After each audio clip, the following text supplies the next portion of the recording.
you know, comparing like my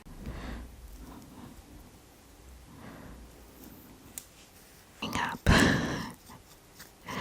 This would do that. That's wild. You should tell us, speak. Tell me what you want. Tell me that story. At some point, it would just click. You're like, oh, thank God. It's more like just to show them I am on your side, Start at this age, that their brains should be making up some story and telling me, and I'll be like, and she's talking at the top of her voice, like, oh, talk about in this session, I remembered how sometimes it might not even be dangerous, it might be more like they won't understand, maybe dangerous for them, and you're like, okay, your choice, let's take it, So they leave home angry, they leave home frustrated, Hi guys, welcome to tonight's super relaxing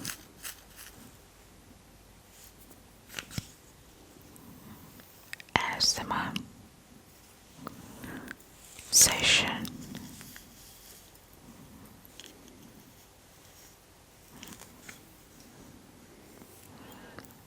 Hope you enjoy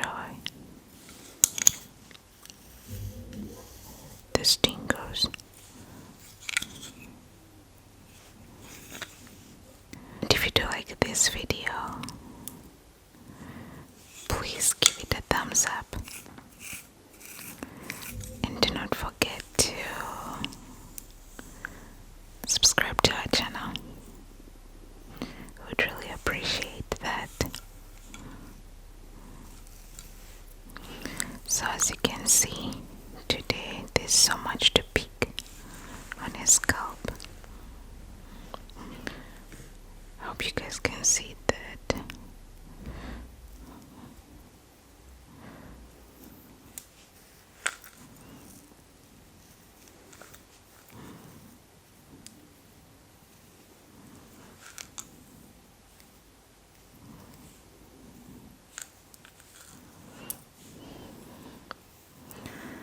So in the last session, I was talking about some things that I'm doing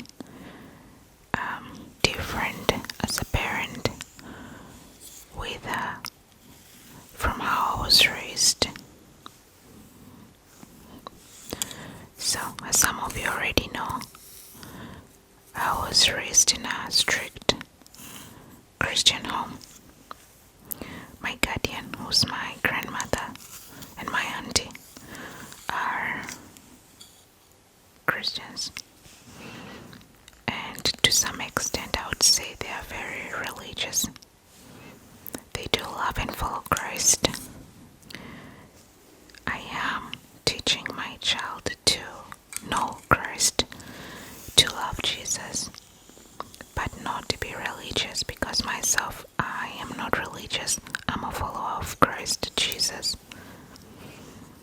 I do want her to have some semblance of, knowing God, knowing, being a Christian, knowing what the Christian journey is, We read Christian books, we read Bible-based stories, bedtime stories. She has books that, talk about Jesus, because I want her to, have a relationship with him. Yeah, so all in all, I wanted to have Christ consciousness, I find that it's really important to have that instilled in you from a young age.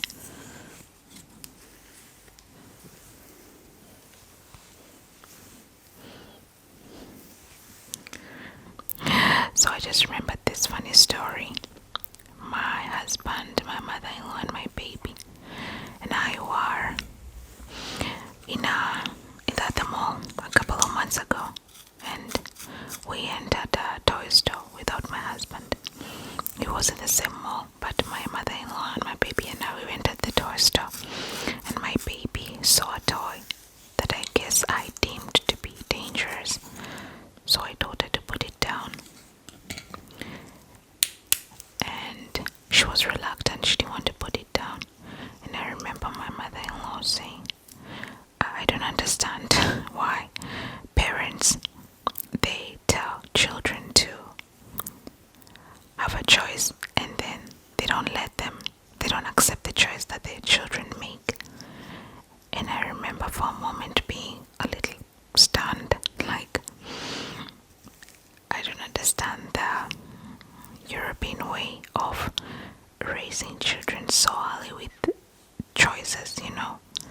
yeah, we can give them a choice whether they want to wear the blue shorts or the pink shorts, but with most things, children should not like have a choice like that, like in that way. They pick up a toy that may be dangerous for them, and you're like, okay, your choice, let's take it. Sometimes it might not even be dangerous. It might be more like they won't understand it because it's not for their age group. So you say no because they will not play with it anyway. For example, if she picks up a puzzle pack, puzzles for 8-year-olds, she's 2.5. What is she gonna do with that? Like, there's common sense in the room with us. So yeah, I remember the whole time we were in there, I kept telling her no, no. Then I ended up buying for her something, just one toy or teddy bear, I guess. Something that I knew, she would play with. So we are in essence raising our baby to, have a choice, but also there are a lot of no's, with that, especially for her age right now. Everything she's not capable of making sound decisions right now for everything to be okay, your choice. So I just remembered that story, and I thought, it should be funny for you guys to, hear it. Let me know what you think about it in the comment section too.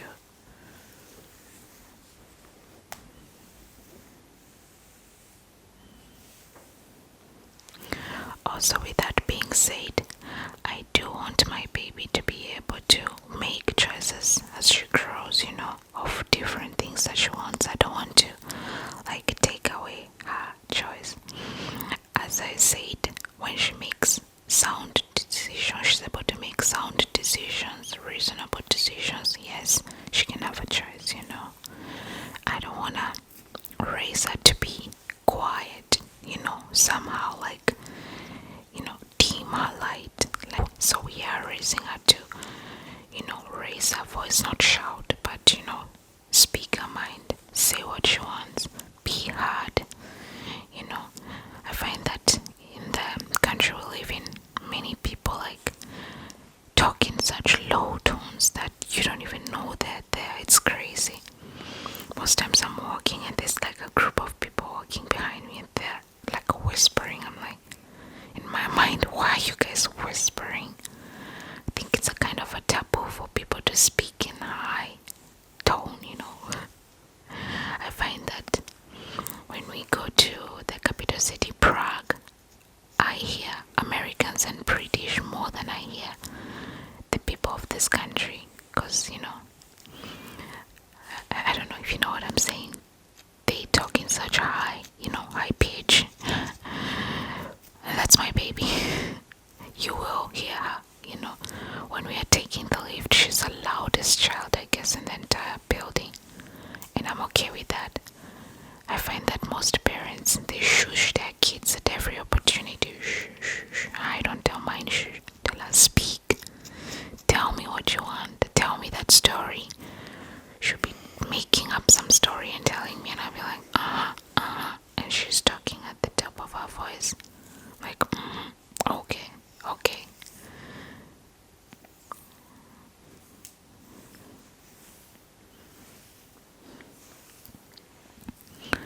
And also with that, I am teaching her. I know, I keep on saying I'm teaching her, but I feel like if you don't do the huge part of teaching at this age until 3, 4, then you will be doing a lot of remedial teaching when they are older.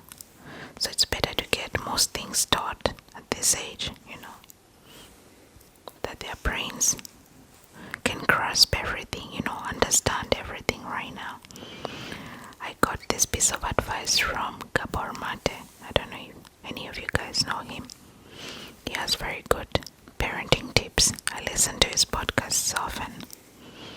Yeah, so I do not want to do any remedial parenting with her when she's 12, 13. I do not want to. I don't think it would be funny. Then, not everything that we teach her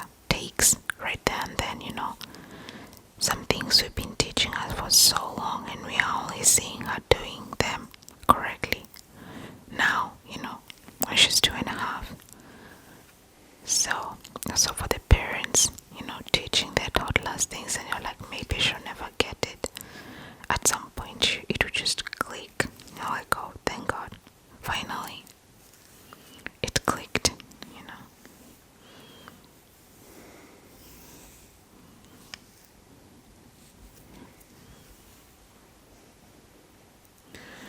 One thing that I am not doing, parenting our baby, and this, my mom did this so much when I was in primary school. I went to boarding primary school for 3 years and high school for 4 years, and my entire high school. And I can tell you that this thing truly hurt me. Whenever my parent would be called, especially when I was in high school, would be called because I've done something, they would call your parent if you misbehave. My mom was never on my side. It's crazy. She'd always take the side of the parents, or the side of the teachers, or the side of the other person. It's crazy. At some point I think she hated me. And this really traumatized me, and I'm like, how do you not take my side?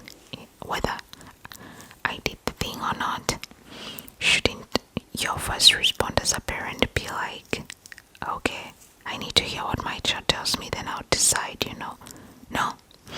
But I also think this is an African parents thing.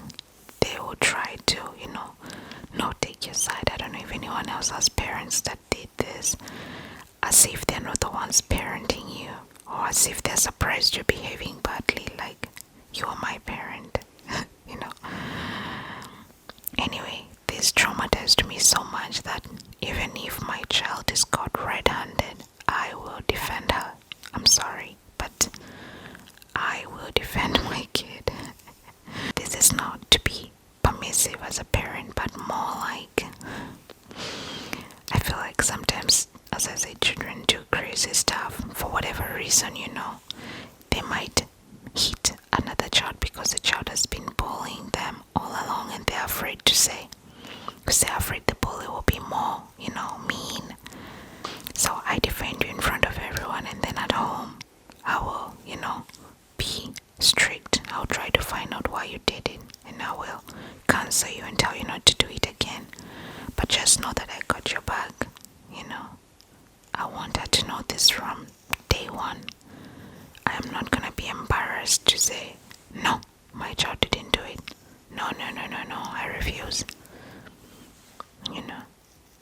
Because this is really crazy. When the whole world turns against your child and they cannot even trust their parent to be on their side, that has to be wild, That's so traumatizing. It's really crazy why people do this. You're the one person they should trust, that you'll be on their side, and then you're not. What kind of a human being are you? Like, I don't know if anyone out there will understand what I'm saying. This is not to permit them, as I keep saying. It's more like just to show them I am on your side, I love you and I will support you,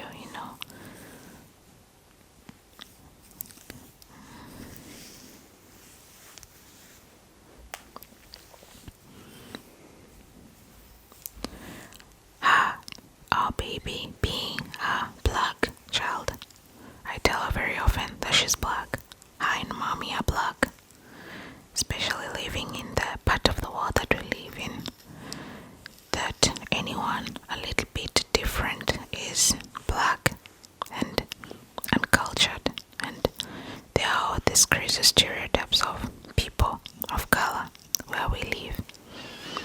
So yeah, I never wanted to grow up believing she's white, because people here will not treat her like she's white ever. So yeah, with that I also wanted to know that she's beautiful. I wanted to learn to appreciate every part of her body. It's perfect.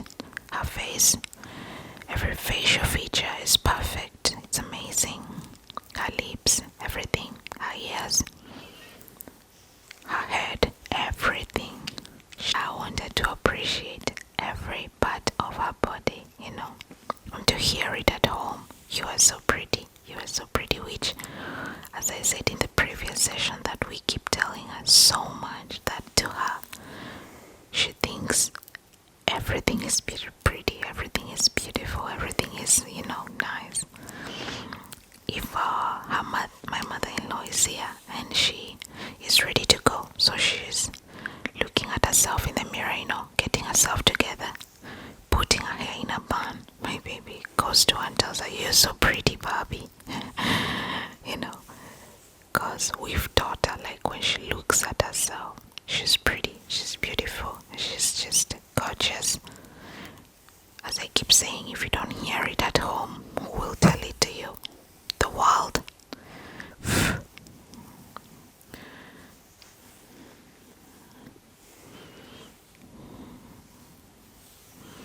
Yeah, so no one will get the privilege of shaming my child that, "Oh, you are black, you are ugly."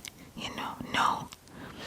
Also, the reason why we want to homeschool her as she grows older is I don't want anyone's badly raised child to take out their anger and frustration on my child, because the more I listen to parenting podcasts, the more I realize that kids who bully other kids are just angry and frustrated. In most cases, they don't have a good home life, so they leave home angry, they leave home frustrated, or even in some cases, I'm sorry to say, they are being abused.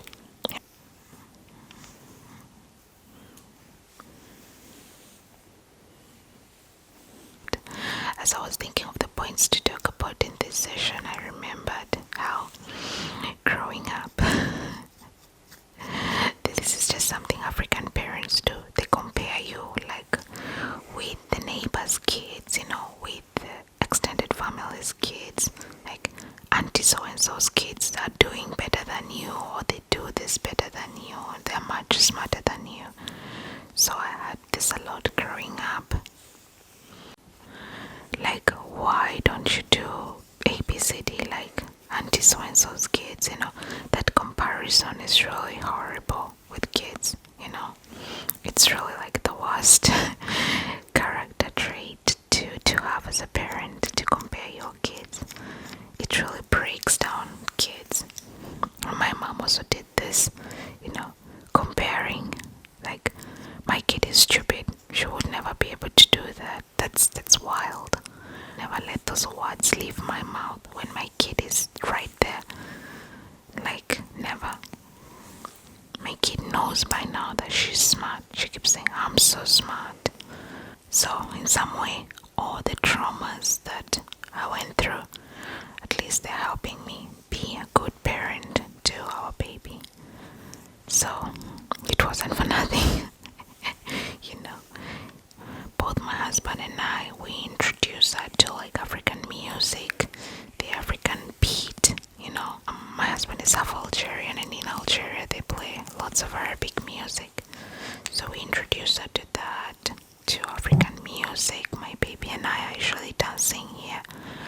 When our father is not home, we just put on some African music and we dance, we sing to it. She already loves to dance so much, even with her father. We want her to, experience the African culture, so that when we go to Africa, she's not lost. She's not a foreigner. She's not wondering, well, what are these people? What's this music? What's this food? I cook some Kenyan food with her from time to time. I try. I hope that as time goes on, she will understand the cuisines better, She'll even make them for me as she grows older, chapati, ugali, pilau. I want to teach her all that as she grows older.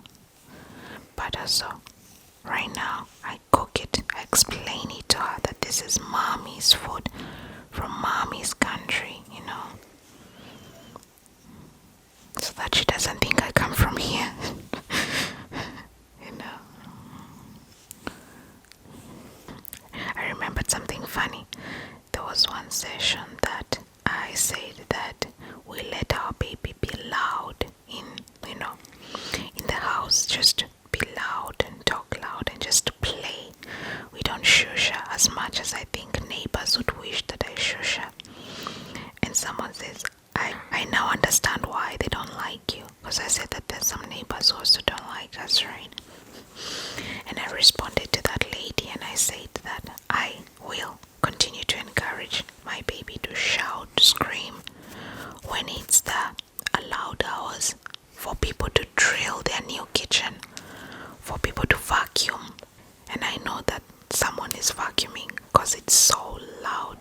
morning hours, I tell her, people are sleeping, you need to be quiet, no shouting, no loud playing.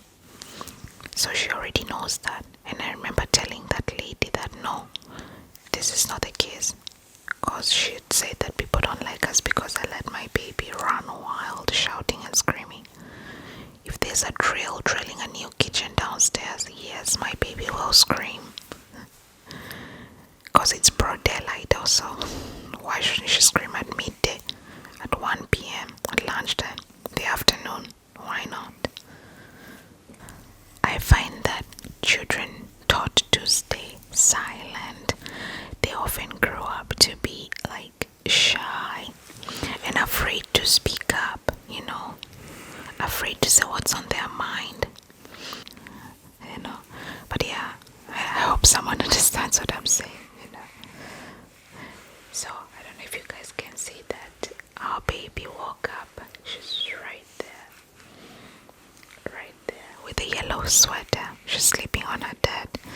So I have to end this session here today. Thank you so much, guys, for tuning in. We'll see you in the next.